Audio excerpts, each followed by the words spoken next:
Antes de começar e sair um pouquinho do roteiro, eu fico impressionado com essa história, né, de customer experience, né, porque eu me lembro, acho que todos vocês aí, quer dizer, eu tenho 55 anos, mas eu me lembro da primeira experiência que eu tive, que não foi muito boa. Eu tinha, acho que 6 ou 7 anos, é verdade, eu vou contar para você, eu tenho 55, como faz tempo. Eu lembro que meu pai me deu de presente um carrinho de polícia, que era com aquelas pilhas gigantes da Rayovac, vocês estão lembrando? Então, a gente comprou no mapping. Quem sabe o que é mapping? Né? Vocês lembram do mapping, não? Vocês estão velhinhos, hein? Tudo bem, eu lembrar do mapping, tudo bem.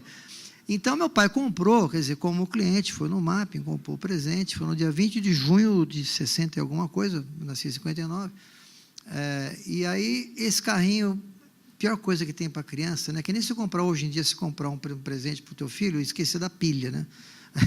Não tem coisa pior do que isso, realmente é complicado. Aí meu pai comprou esse carrinho, levou para lá, levou as pilhas, colocou a pilha no carrinho, colocou tal, não sei o quê, papapá, e o carrinho não funcionou. É uma coisa triste, né? Imagina, uma criança naquela época, que vai e funciona tal, meu pai, não, vamos lá, filho, comigo, nós vamos trocar o carrinho. Eu preciso dizer para você o que aconteceu, né? Nós fomos lá no mapping, né? Chega lá, meu pai tinha um Gordini nessa época, olha como faz tempo isso. Chegamos no mapping e o cliente, quer dizer, o dono, o gerente lá, falou assim, olha, o problema é de você. Mas como não? Porque já abriu a embalagem. Para poder usar, tem que abrir a embalagem. Ah, não, a embalagem não está aberta. Ou seja, desde aquela época, a gente pode imaginar que a preocupação com nós, consumidores, e aqui eu me falo como consumidor, né, porque, obviamente, eu estou super interligado em tudo, então, a gente, às vezes, é abandonado, né, pelos clientes. E, ao longo desses anos todos, obviamente, com a modernização, aí, a tecnologia, a gente passou pelos call centers, né, que hoje estão aí, e apesar de todas as empresas serem empresas sérias e sempre tentar se modernizar, nós sabemos que o item call center hoje, se vocês forem stand-up comedy, quem já foi sabe que tem de piadinha, de brincadeira sobre call center é impressionante, né? Eu, recentemente, recebi de um call center e não é piada, isso aconteceu também, até porque não tem graça. As pessoas ligam de empresas de telefonia querendo te vender serviço, né? E, por favor, Otávio Zanetti, sempre vem com sotaque, né? E vocês sabem por que os call centers estão lá. Otávio Zanetti, eu não posso atender, desliga. Na quinta vez, eu vou, Otávio Zanetti, ele faleceu. Quer dizer, era uma outra pessoa. Mas como é que eu posso falar com ele? Eu falei assim, minha filha, vai no centro de Umbanda e pede para ele baixar. E, juro, as piadas nascem de fatos que acontecem, né? Isso aconteceu comigo. Eu falei, querida, mas quem é o senhor? Eu falei, eu sou irmão dele. As pessoas não se conectam, né? A gente fica numa situação irritante mesmo. Mas, enfim, e hoje, vocês vão ter uma surpresa, acho que alguns de vocês já sabem, que a tecnologia hoje chegou num momento que é incrível, né? Eu tenho um filho de 5 anos, ele aos 3 anos já baixava o app lá e comprava os joguinhos dele. É um negócio absurdo. Outro dia cheguei em casa, ele tinha comprado um filme das Brasileirinhas, eu fiquei preocupado. Não, brincadeira. Mas hoje a gente não dá. Ontem eu vi uma reportagem, acho que foi, não sei se foi na Ana Maria Braga, enfim, falando do que a tecnologia está fazendo com as pessoas. E aproveitando a oportunidade, domingo assisti um filme chamado Lucy. Alguém já viu esse filme? Não?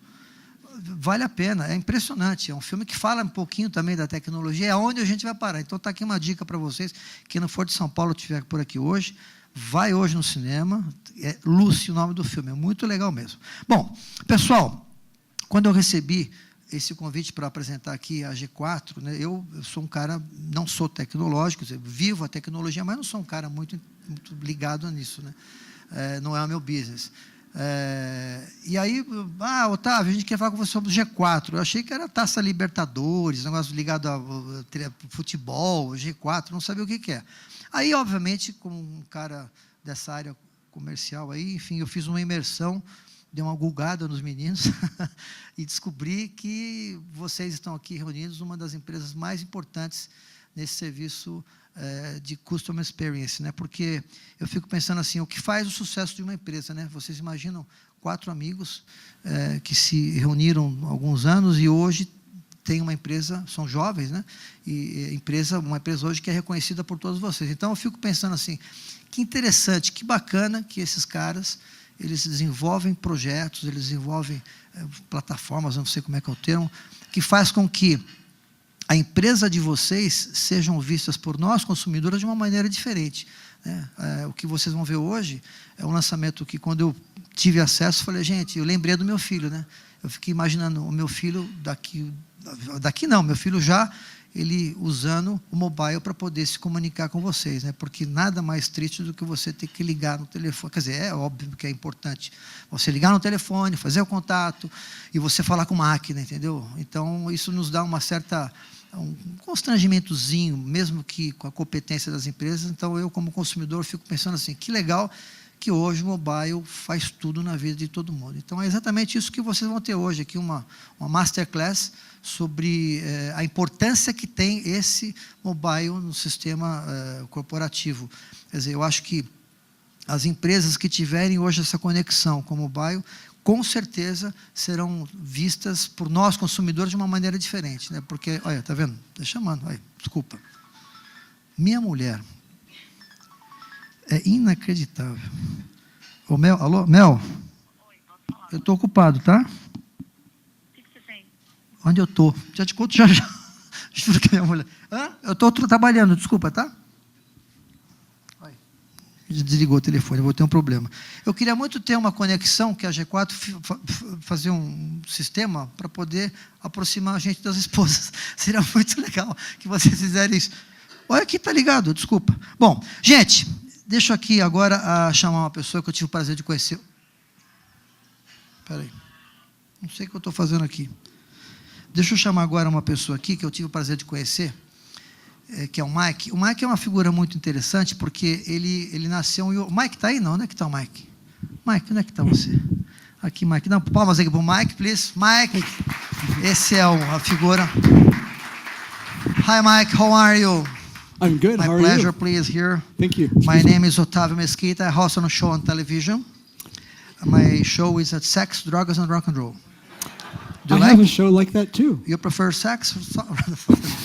Bom, ele vai aqui nos apresentar exatamente, dar uma masterclass sobre esse processo de relacionamento. Então, para quem não sabe, acho que todos vocês sabem, ele representa hoje uma das figuras mais importantes nessa área de tecnologia e de relacionamento com o cliente. Mike, eu vou deixar para você agora, prazer revê-lo, sucesso, ok? Thank you. My pleasure, e depois nós vamos no cinema junto, ok? Gente, palmas para o Mike, que vai dar alguma vasta para vocês. Thank you.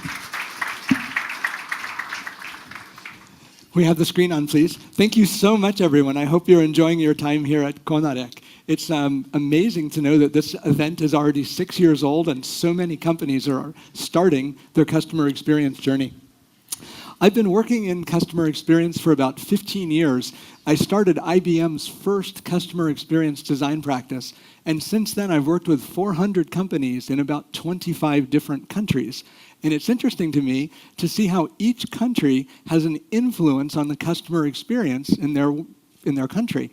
One of the things that I think Brazil has going for it, one of its strengths, is calor humano. In a lot of other places, people smile because it's part of the process. Here, people smile because they feel like smiling. They feel like giving people good service. And I think that's one of the strengths of this country. And I hope that each of you will take advantage of the knowledge that your people have, the feelings that they have around calor humano, to build your own customer experiences. I have 2 beliefs about customer experience that I'd like to share with you. First, I'm going to address all of you as leaders of your companies, as executivos. It's that level of presentation. So I'm not going to talk about all the details. We can talk about that tomorrow. You can ask me questions if you like. But I'm going to talk to you as if you're the leader so that you have good ideas about the things that are important and the things that aren't, what to pay attention to, and how to guide your people who will actually do some of the work. So I have 2 beliefs. The first one is that when you're working on customer experience, you need to do the design from the outside in. What does that mean? Design from the outside in means that you figure out what your customer experience should be by listening to your customers and then bringing that information inside. You should have your customers at some of your key meetings, including your board meetings. Invite a customer and listen to what they say. Show everybody else in your company that listening to customers is important. When you get ready to implement changes, however, you don't want to start from the outside and let customers bring the news to your employees. You have to communicate with your employees first. So once you have an idea of what you want the customer experience to be, and you know what your customers want, let your people figure out inside how to deliver that experience. So include them in the process. Make them the creators of the experience. The second thing is simply this. Whatever business you're in, make sure that your brand is the best at what your customers want most. A lot of us have mission statements to be the biggest brand, to be the richest brand, to be the most important brand. But your customers don't care about that. Your customers want their lives to be better. So your business is to make their lives better. Customer experience's highest and best use is to create value for your customers. Well, I'm going to skip some slides to make it more interesting. So this is the agenda. Who cares about the agenda? We'll talk about change as the first topic. I'm going to move away from the lights a little bit so you can see better. The world that we live in is changing more than ever before. Each year it's going faster. We have new technologies. Your customers have new ideas of what they want, and we have new ways of serving them. This is a picture of the inside of the most popular electric car called the Tesla. It costs $60,000 to $100,000. It goes amazingly fast. If anybody gives you a chance to ride in a Tesla, say yes. Don't think twice. Just say yes. It's a very good ride. Do you see the dashboard? It's a laptop computer turned sideways. Who'd have thought a few years ago that we'd have a car driven by a computer? That's amazing. What's also more amazing is that this is the only car on the planet that gets better with age. We think about wine getting better with age, and we think about cars depreciating, losing their value over time. It's a capital expense, and after you buy it, the price goes down. But this car gets better because you can update the software. And the updating the software means more music, more maps, a better ride, a more efficient ride, better use of the battery. So the car actually feels better the older it gets because the software gets better. That's very different. So that's the kind of change that we're having. Your world is never going to be the same. What I believe is going on is that because there are so many new things in the world, your customers are figuring out how they have to live their lives differently and better. So because they have new requirements, the businesses that serve them have new requirements too. You are the ones that are going to make them better at living their lives. And that's where you should point your attention. It's not about making your company better. That will happen. You have to make your customers' lives better in a way that they care about. Corning is a company. Turn the sound down.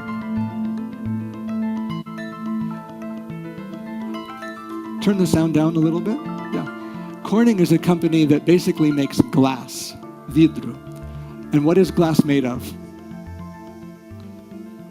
Sand. So they're at the very bottom of the business world. They turn sand into glass.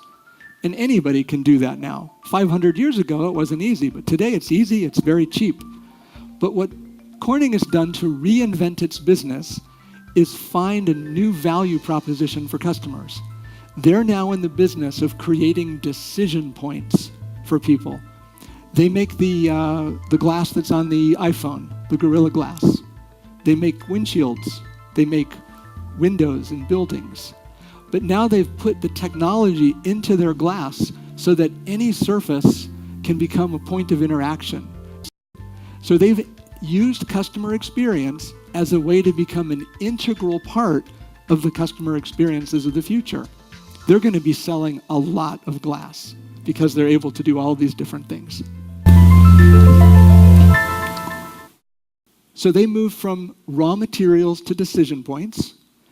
And what they didn't do was try to change their customers. If you're thinking that customer experience is going to help you change your customers, please forget that idea. It doesn't work. People will not do what you tell them to do. And if you try too hard, they'll vote with their feet and they'll walk to another business that's more comfortable for them and that they like more. But what you can do is change with your customers. You can help provide new ways of doing things that are naturally more attractive for them. And that's where customer experience comes in. It's a kind of design thinking that lets you do more for your customers and make your business refreshed, healthier, and more profitable at exactly the same time. So let's talk about customer experience. We'll begin with a definition of what that is. What is customer experience? In my opinion, the most important definition of customer experience is what your customers think customer experience is, not what you think customer experience is. Their definition matters more. So think of yourselves as customers. Every day, you buy something. Every day. Maybe you buy 10 things from 10 different companies. So everything your brand does for your customers, giving them value, saving them time, helping them out, that's part of customer experience. Subtract from that all the things that your business processes make your customers do, like answer the same question on the phone over and over, and enter code again and again and again. Those things are unnecessary. Nobody likes that. The last thing is how it makes them feel. So from a customer's perspective, they want to know what value you're creating for them, how much time and effort and energy they have to spend, and if it makes them feel better. They have to recognize that they're having a better experience.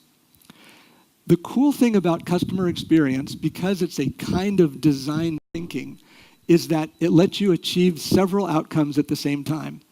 For example, if you, I did a project for a company a few years ago. They're in the financial services business.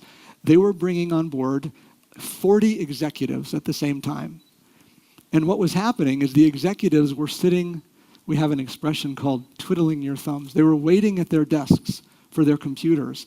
It took the company 3 weeks to get them computers.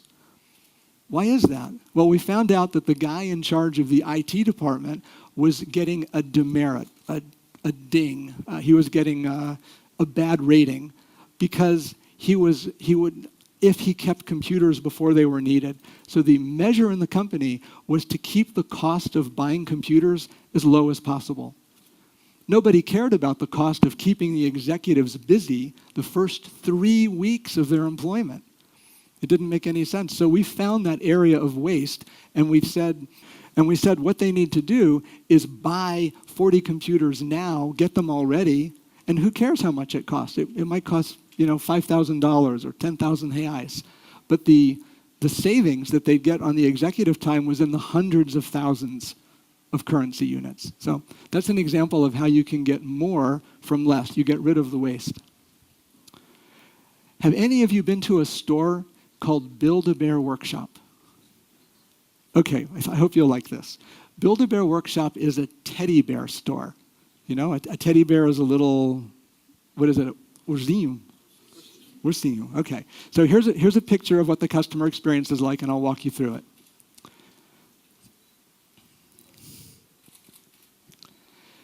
So some kids go to the store, and they see along the wall a whole bunch of teddy bears. They get the shell of a teddy bear, just the outside part, but it's not filled up yet. They make a wish, and they make some other choices about what's the music they'd like the bear to play, or what phrase would they like the bear to speak to them. They put the wish inside the bear, and the attendant fills it with fluff. So the bear starts like this, and then the machine blows it up with air and with stuffing and feathers, and it gets nice and big. They pick some clothes for it, and they get a chance to look inside and see that the heart that they put in the bear is there. Isn't that so cute? Guys, I know you don't think this is cute, but the girls are probably having a little tear right now. All right, so this is basically the experience of Build-A-Bear Workshop. And what's unique about this is that Build-A-Bear became one of the hottest growth retailers in the United States over a 10-year period. And what was it that made it so successful? Basically this. Instead of having people in South Korea and China and wherever build the teddy bears and ship them real big where they took up a lot of space, they let the kids build the bears. Build-A-Bear workshop. So they're saving money on labor. Instead of having the bears ship as finished products, they shipped the stuffing and compacted it so that the shipping costs were less. They never ever had a sale because all the merchandise was made to order. So they didn't have liquidation. They always kept their full price for it. And that's all because they use customer experience as the strategy for their business. Now, why would a consumer pay more for a teddy bear that takes more time to build? Real question. Anybody have an answer? Why would a customer want to pay more money for a bear that takes more time? Exactly right. Can you get this man a drink? It's a good answer. That's perfect. People will pay more for a better experience. Experience is a valid business outcome. Just like making a profit is a valid outcome for your business design, giving customers a great experience, something that they love, is valid too. They'll pay more for a better experience. But your business can't just say you're going to have a better experience. You have to make a better experience for them, which means you have to change on the inside. That's what the rest of the day will be about. A couple of thoughts on business case for those of you that like numbers. 44% of executives believe their customers are willing to pay more for a customer experience. We just talked about that. Do you agree? Interestingly, 86% of customers say they are already paying more for the better experience. You see the disconnect? The owners think that customers will pay more if they do more.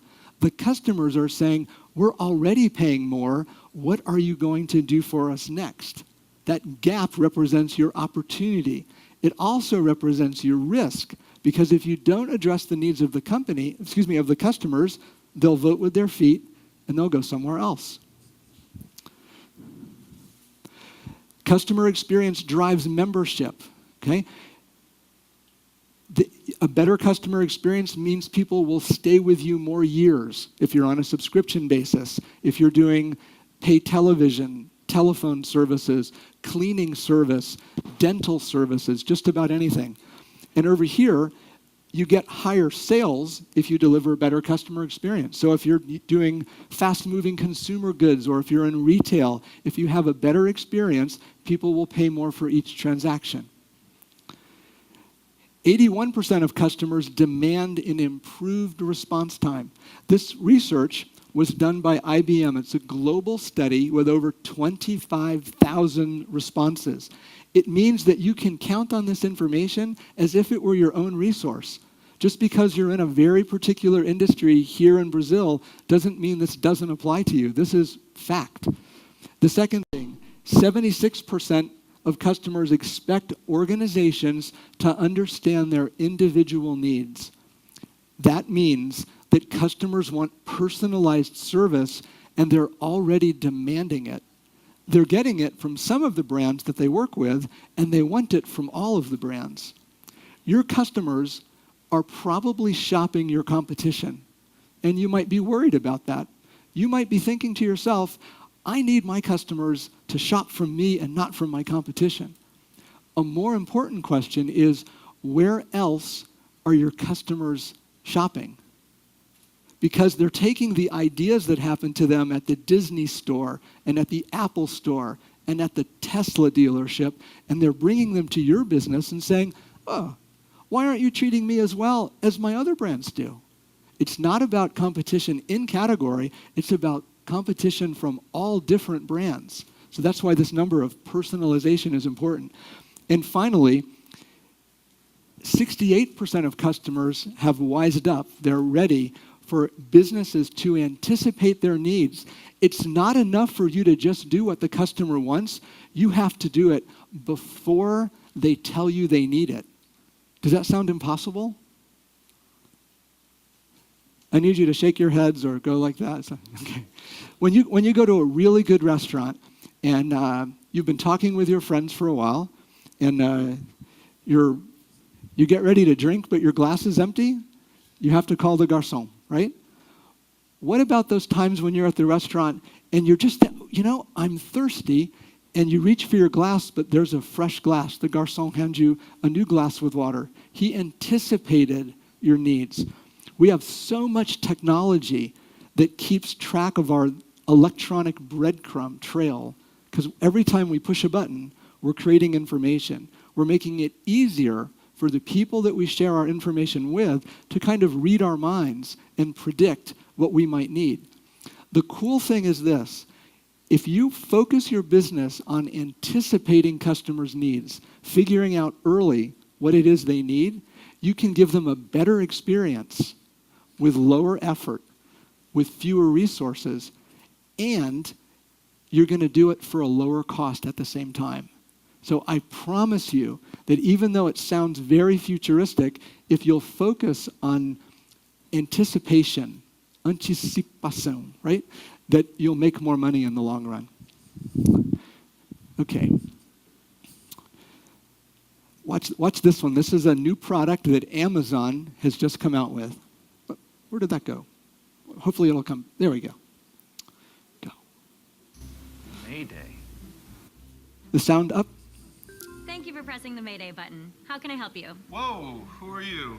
I'm Amy, a tech advisor for your new Kindle Fire. I didn't realize I'd get a live person. Yep, we're here 24/7. We can draw on your screen and even show you how to use different features. So I can just press the Mayday button and you're here to help? Hit Mayday and I'm coming to the rescue. Amy, I like you. Aw. Introducing the revolutionary Mayday button, only on the new Kindle Fire HDX. What do you think? Come on, that's pretty cool. That's way cool. Oh, he got excited. Okay, so what this Mayday service from Amazon does is it turns all of their products, their Kindles, they have a new phone called the Fire phone, and they've got technical support built into the operating system. So now at the point of need, 24/7, you pick up your device, ding, ding, ding. Oh, hello, Amy, how are you? And the person's talking to you. That's pretty cool.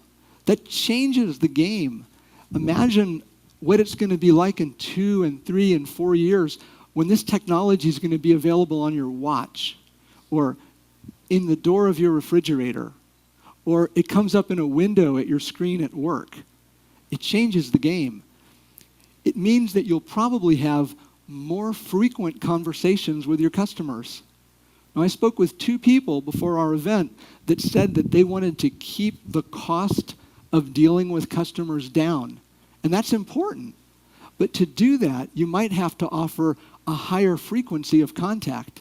And you might have to make those services available from more places, like maybe from your mobile phone or your iPad. It doesn't have to be a video conversation. It could just be that the person enters some information. Maybe their camera's broken, and they take their phone or their iPad and they shoot a picture of the camera to show the tech support person how their settings are. Maybe they can't operate their TV or they have trouble plugging in their new microwave oven. All those things are now possible almost instantly. And the cool thing is that the electronic breadcrumb that we all leave as we keep pushing buttons and using devices makes it easy for other people to understand the context in which they want to be served. So that's where personalization can be really strong. More contacts, but shorter frequency. So how are you going to respond? With this information, what are you going to do differently? There are 3 things that I think would be helpful for you to do. The first one is to begin anew to listen to your customers and employees. I heard in this morning's presentation by Carrie Bodine that some executives spend 4 hours a week at their call centers or in their stores. That number might not be realistic for you, But it's really important that you go to the front lines to see things. If you're running a delivery service, sit on the truck and go out.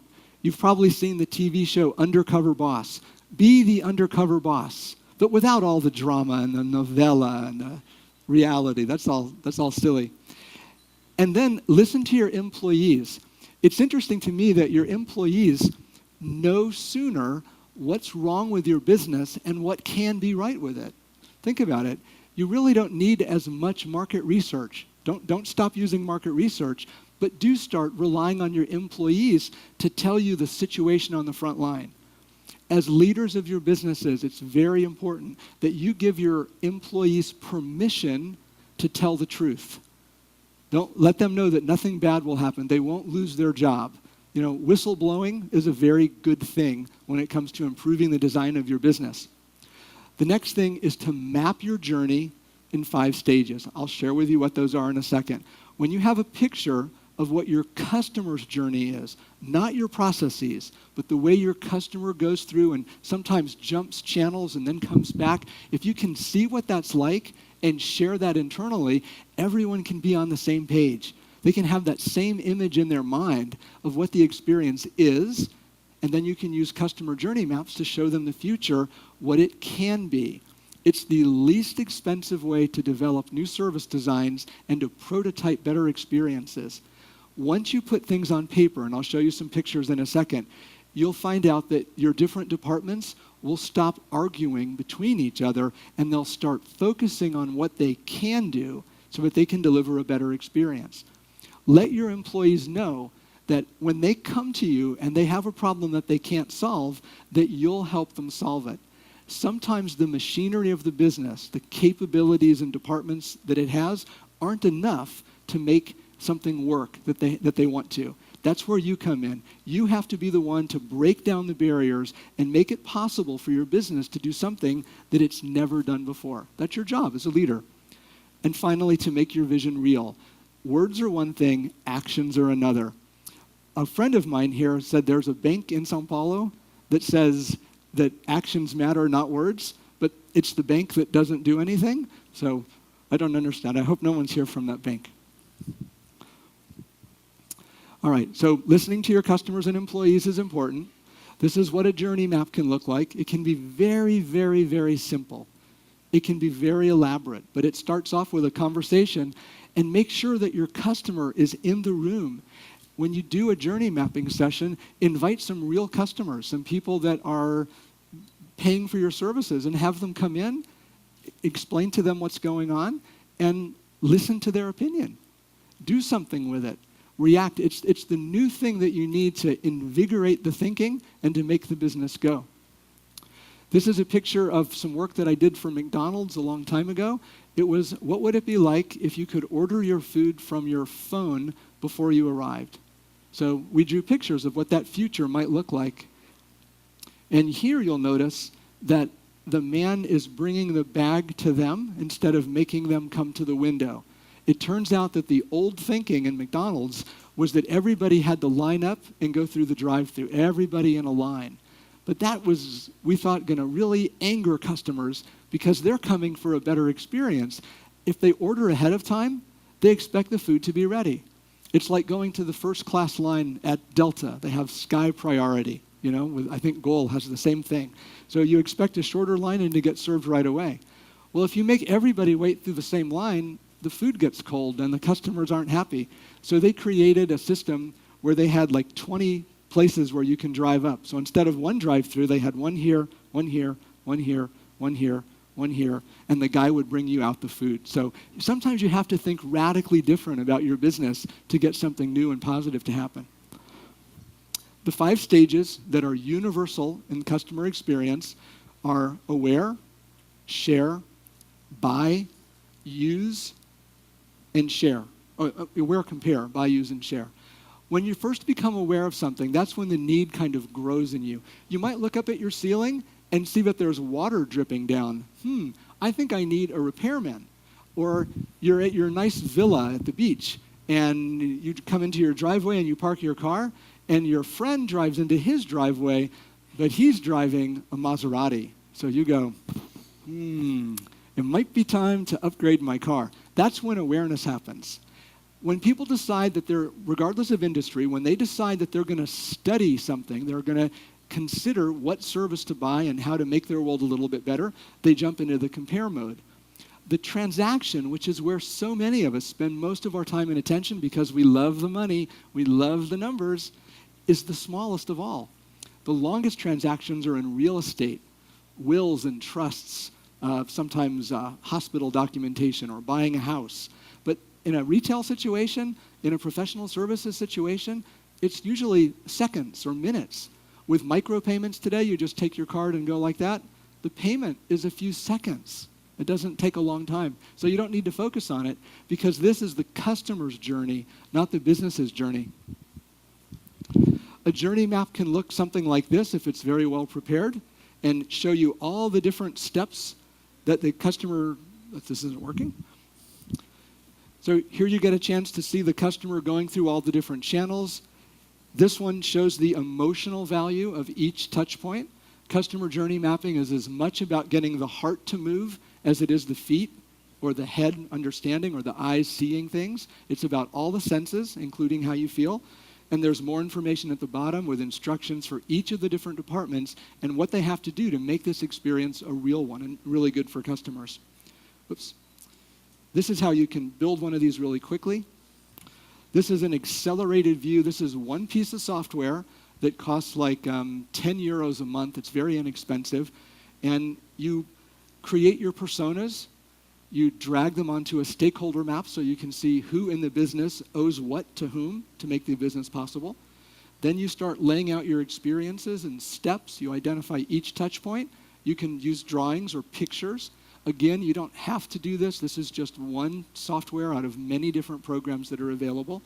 You populate that. You break it into stages so that you can understand it and different departments can work on it. You add your emotions and your detailed descriptions. And when you do your customer journey with 1,000 touch points in your business, it should only take about 4 minutes. Time for a laugh. Okay. All right, so let's talk about anticipation. Remember in the beginning of my presentation, I said that if you could focus on one new capability for your business, it would be the idea of knowing sooner what your customers want most. Because when you know sooner, you can serve them better and you can do it at lower cost. You've all heard of big data, right? What does big data really mean? It means that all the information about everything you've ever done is somewhere. And the smarter you are about analyzing that and finding meaningful patterns and trends, the more you can use that to what? Most business people will say to make more money. And those are the ones who don't make more money. There's a little window of time where you can use big data to take more money out of your client's pocket. But very quickly, customers are getting smart about that.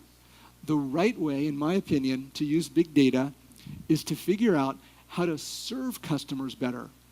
If you focus on taking the resources of your enterprise and creating the maximum value for your customers, not taking the maximum profit, you will make a service that's so much more valuable to them that they will come again, they will spend more, and they will tell their friends.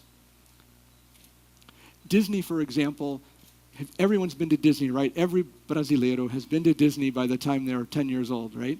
They spend a lot of money, and they have the highest priced tickets of all the different theme parks. It works because the experience is better. Any day in Disney World, 75% of the people in the park have been there before, including people who aren't from the United States. It's an amazing testament to customer experience. Big data has a problem. Because big data is like looking in your rearview mirror of your car, it shows you what happened in the past. Predictive analytics help you see what's happening in the future. They help you identify trends. And that's where the smart money is.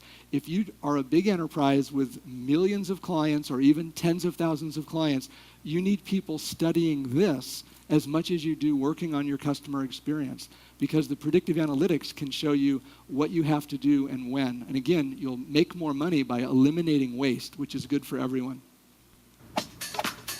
Okay, I have a question for the guys. What is this woman doing? Guys only. What is she doing? Okay, women, what is she doing? This is the hottest. She's of the shopping. season. Okay. Get it? No. That's pretty cool. Abaisho sound? Raise it, lower the sound. A little too busy.